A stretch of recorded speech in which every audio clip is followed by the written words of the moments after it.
Сәлем достым, сауат ашу сабағына қош келдің. Бүгін біз дауыссыз дыбыстармен танысамыз. Каналымызға тіркеліп, қоңырауды басып қой. Өткен сабақта біз дауысты дыбыстармен танысқан едік. Сілтемені басып, қайталап көр. Суретке қара. Балалар не істеп жатыр? Дауыссыз дыбыстардан басталатын сөздерді аташы. Дұрыс айтасың. Жүгері, қызанақ, сарымсақ, қияр. Баялды дауыссыз дыбыстан басталып тұр екен.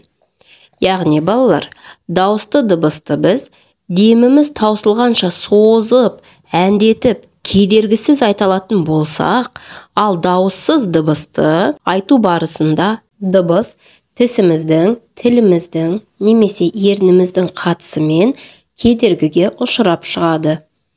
Бұндай дыбысты дауыссыз дыбыс деп атаймыз.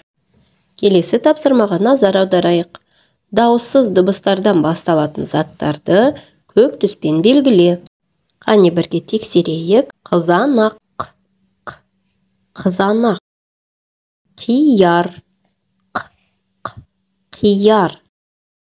Сәбіз, сәбіз. Сарымсақ, сарымсақ. Бұлар дауыссыз дыбыстан басталып тұр екен, балалар? Керемет орындадың. Дауыссыз дыбысты көк түспен белгілейміз. Тыңда, орында.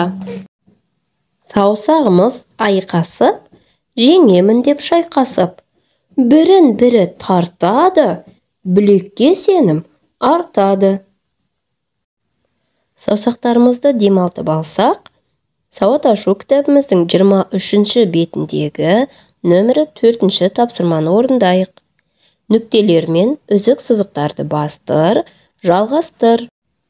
Бүгін сабаққа сен өте белсенді қатыстың. Жарайсың балақай. Келесі кездескенше қош сау бол.